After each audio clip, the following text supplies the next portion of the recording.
आज जो विषय को लेकर हमने आपके सामने ये प्रेस कॉन्फ्रेंस रखा है, स्वाभाविक रूप से आपको लगेगा मानो भारतीय जनता पार्टी हर दिन राहुल गांधी को माफी मांगने क्यों बोल रही है। विषय गंभीर है।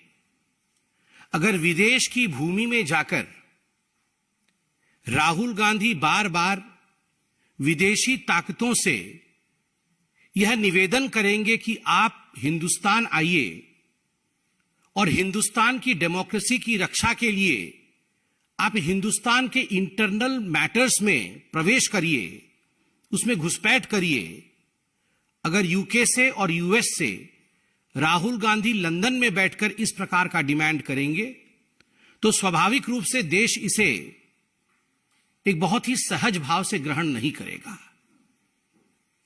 और एक पॉलिटिकल पार्टी होने के नाते, विश्व की सबसे बड़ी पॉलिटिकल पार्टी जो लोकतांत्रिक तरीके से जनता के आशीर्वाद के माध्यम से चुनी गई हो, यह भारतीय जनता पार्टी का कर्तव्य है कि सड़क में भी और सदन में भी इस विषय को उठाए।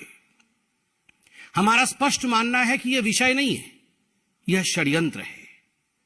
This is just not a random issue, this is a conspiracy, a consistent conspiracy by the Congress party and the Gandhi family. क्योंकि ये पहली बार इस प्रकार से जाके लंदन में कह रहे हो हिंदुस्तान की डेमोक्रेसी के खिलाफ, ऐसा नहीं है। और ऐसा भी नहीं है कि राहुल गांधी बिना माफी मांगे निकल जाएंगे। माफी तो उन्हें मांगना ही पड़ेगा, हम मंगवा के ही रहेंगे। मैं आपको याद दिलाऊं, इसी प्रकार से राहुल गांधी एरोगेंटली कह रहे थे 2019 में कि सुप्रीम कोर्ट में हम माफी नहीं मांगेंगे राफेल के केस में। कान पकड़ करके मौखिक रूप से माफी मांगनी पड़ी। I am sorry, I regret. ये राहुल गांधी जी को हिंदुस्तान के सर्वोच्च न्यायालय सुप्रीम कोर्ट में कहना पड़ा और सुप्रीम कोर्ट के तत्कालीन सीजेआई उससे सेटिस्फाई नहीं हुए और उन्होंने कहा नहीं, केवल मौखिक रूप से कहने से कि आई रिग्रेट यह उचित नहीं होगा, आपको एक एफिडेविट सबमिट करके क्षमा याचना करनी होगी। और देश की राजनीति में राहुल गांधी वो नेता बने जिन्होंने लिखित रूप से एफिडेविट सबमिट करके सुप्रीम कोर्ट में कान पकड़ते हुए माफी मांगा कि मैंने झूठ बोला था, मैंने जनता के बीच में फरेब फैलाने की कोशिश की थी। जो राहुल गांधी जी ने लंदन में किया है, बिल्कुल वही किया है। 2019 में सुप्रीम कोर्ट में माफी मांगना पड़ा था और आज पार्लियामेंट में, सदन के पटल पे, संसद में माफी मांगना पड़ेगा। आप सोच सकते हैं यह विषय कितना गंभीर है। लंदन में जाना और लंदन में कहना, विश्व के एक बहुत बड़े भूखंड में जहां पहले डेमोक्रेसी होती थी, all of a sudden this democracy has ceased to exist. यह डेमोक्रेसी अब एग्जिस्ट नहीं करती है। और इसलिए जो विश्व की शक्तियां हैं, जो डेमोक्रेसी की पहरेदार हैं, तथा कथित डेमोक्रेसी के पहरेदार हैं, the so-called protectors of democracy, Europe and United States of America, why are they oblivious? ये शांत क्यों है, ये चुप क्यों है? Why don't they protect the democracy in India? मतलब this is an open invitation. ये एक खुला निमंत्रण है कि आप आइए और भारतवर्ष के आंतरिक लोकतंत्र में आप आके घुसपैठ करिए और आप हमें नेता बनाइए। What is the difference between a Manishankar Iyer and Rahul Gandhi? ये मनीशंकर अय्यर और राहुल गांधी में क्या डिफरेंस है? मनीशंकर अय्यर पाकिस्तान जाते हैं और पाकिस्तान में आह्वान करते हैं कि हमें मोदी को हटाना होगा, हमें इस सरकार को गिराना होगा, आइए पाकिस्तान और हम कांग्रेस पार्टी मिलकर काम करेंगे। सलमान खुर्शीद बतौर विदेश मंत्री चाइना में जाके, चाइना में जिस प्रकार से प्रस्तुतिकरण करते हैं, चाइना की वंदना करते हैं और भारत को कम आंक के आते हैं, वो अभी हमने देखा है। और आज राहुल गांधी लंदन में जाकर न्योता देकर आते हैं विदेशी ताकतों को कि आप आकर हमें बचाइए और राहुल गांधी को आगे बढ़ाइए। This is nothing short of what Mir Jafar did. Mir Jafar ने जो किया था नवाब बनने के लिए, आप सबको पता होगा। मीर जाफर नवाब बनना चाहता था और नवाब बनने के लिए उसने ईस्ट इंडिया कंपनी की मदद ली थी, ईस्ट इंडिया कंपनी हिंदुस्तान में प्रवेश करके मीर जाफर के साथ खड़ी हुई और उसके बाद जो हुआ वो और आप और हम सब जानते हैं, अंग्रेजों का शासन। It would not be an aberration to say that Rahul Gandhi is the present day Mir Jafar of Indian polity। जो उन्होंने लंदन में किया है वो ठीक वही किया है।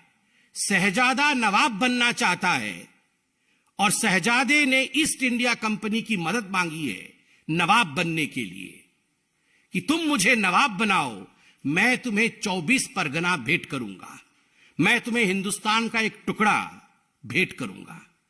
मीर जाफर ने बंगाल में 24 परगना उसने भेंट किया था ईस्ट इंडिया कंपनी को, और उसी 24 परगना के माध्यम से ईस्ट इंडिया कंपनी और अंग्रेजी हुकूमत हिंदुस्तान में प्रवेश करती है। History repeats itself. The present day Mir Jafar of Indian polity Rahul Gandhi has to apologise. Mir Jafar को माफी मांगनी ही पड़ेगी, इसका कोई दूसरा और विकल्प नहीं है। राहुल गांधी यहां तक गिर सकते हैं कि वो लंदन की भूमि में बैठ करके भारत के इन्वेस्टिगेटिव एजेंसीज को डीप स्टेट करार दे सकते हैं कि these are the deep states just as Pakistan has ISI.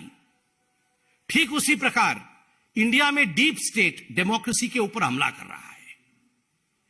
Rahul Gandhi जो प्रेजेंट डे मीर जाफर है वो यहां तक गिर सकते हैं कि लंदन में बैठकर वो कह सकते हैं कि जो इंडियन इंस्टीट्यूशंस है जिसका रोल डेमोक्रेसी को प्रोटेक्ट करना है, चाहे वो मीडिया हो चाहे वो जुडिशियरी हो, ये आज कॉन्स्ट्रेन्ड है, ये आज उन्मुक्त नहीं है, मुक्त नहीं है। कमिटेड जुडिशियरी क्या होती थी ये आप इंदिरा जी के जीवनी में पढ़िए। किस प्रकार से आपातकाल के पश्चात और आपातकाल के दौरान जुडिशियरी के साथ खिलवाड़ कांग्रेस पार्टी ने किया था। व्हाट इज कमिटेड जुडिशरी, इसकी पूरी चैप्टर आज अवेलेबल है। It is a matter of research. Just because the shahzada wants to become nawab, शहजादे को नवाब बनना है। कांग्रेस पार्टी में आज लोकतंत्र शेष नहीं है।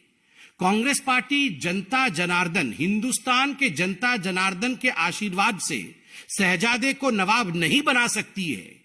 इसलिए दूसरे देशों में जाकर शहजादे प्लीड करते हैं कि मुझे नवाब बनना है, तुम मेरी मदद करो। ये नहीं चलेगा शहजादा, ये नहीं चलेगा। आज आपको माफी मांगनी ही पड़ेगी। आपने कहा कि हमारी माइक्स ऑफ कर दी जाती है, democracy does not exist. Rahul ji आंकड़े लेके आए हैं आज आप पार्लियामेंट आए, आपके आंकड़े जो भारतीय जनता पार्टी आज बता रही है, इन आंकड़ों पे गौर फरमाएं। अटेंडेंस शीट को देखें। राहुल जी का अटेंडेंस पार्लियामेंट में 52% है, जबकि नेशनल एवरेज 79% है। और स्टेट जहां से राहुल गांधी एमपी हैं अर्थात केरल का औसत 84% है। केरल के एमपी जो है वो 84% पार्लियामेंट आते हैं। नेशनल एवरेज लगभग 80% है और मात्र 52% टाइम्स राहुल गांधी पार्लियामेंट आते हैं। अधिकांश समय तो विदेश में ही रहते हैं। और आप कहते हैं कि हमारे माइक ऑफ कर देते हैं। आपका अटेंडेंस ऑफ है साहब, माइक तो ऑन है। दूसरा आंकड़ा participation in debates. Democracy, debates and discussion, they are the pillars of Indian constitution. अगर डेमोक्रेसी में डिबेट नहीं होगा, डिस्कशन नहीं होगा, तो डेमोक्रेसी का कोई मतलब नहीं है, कोई मायने नहीं है। डेमोक्रेसी की आत्मा डिबेट होती है। और राहुल गांधी ने मात्र 6 डिबेट्स में पार्टिसिपेट किया है अब तक इस सेशन में मतलब 2019 से। नेशनल एवरेज 41 का है और स्टेट एवरेज 68.2। केरल से जहां से वो एमपी है वायनाड, उस स्टेट का एवरेज 68.2% है। कितने सवाल राहुल गांधी जी ने पूछे हैं? सवाल तो आप विदेश की भूमि में पूछते हैं, पार्लियामेंट में कितने सवाल पूछे हैं? राहुल गांधी ने 2019 से 2023 तक मात्र 92 सवाल पूछे हैं, जबकि नेशनल एवरेज 163 की है और स्टेट एवरेज, केरल का एवरेज 216 की है। आप सवाल पूछते नहीं है because you don't have questions. एक ही टेप रिकॉर्डर है आपके पास, वही हर जगह चलाते हैं। आप डिबेट में, डिस्कशन में भाग लेते नहीं है because you have nothing to debate. You don't participate in the parliament. आपकी अटेंडेंस यहां सबसे कम है because you feel that unfortunately, quote unquote, unfortunately you are a member of parliament. वो तो एक बगल में जयराम रमेश बैठे रहते हैं जो कान में बोलते रहते हैं, वरना उनके मुख से तो सत्य निकल ही गया था कि unfortunately I am a member of parliament, fortunately I love travelling. Fortunately वो एक फॉरेन कंट्री के टूरिस्ट के रूप में देखे जाते हैं। उनको अगर बोला जाए कि सबसे बड़ा फॉर्च्यून क्या है, तो सबसे बड़ा फॉर्च्यून वो कहेंगे हिंदुस्तान के विरोध में विदेश में बोलना, ये सबसे बड़ा फॉर्च्यून है। And unfortunately I am a member of parliament. तो स्वाभाविक रूप से ये आंकड़े राहुल गांधी जी के हैं। और विदेश की भूमि में जाकर मीर जाफर के काम करने वाले शहजादे राहुल गांधी जी से we don't request, not as BJP, but Hindustan के एक साधारण जनता के रूप में ये आदेश देते हैं, ये डिमांड करते हैं कि यू हैव टू अपोलोजाइज। आपको माफी मांगना ही चाहिए और मांगना ही पड़ेगा, क्योंकि आपने हिंदुस्तान को अपमानित किया है, हिंदुस्तान को बदनाम करने का काम किया है, और ये अधिकार आपको हिंदुस्तान की जनता ने नहीं दिया है।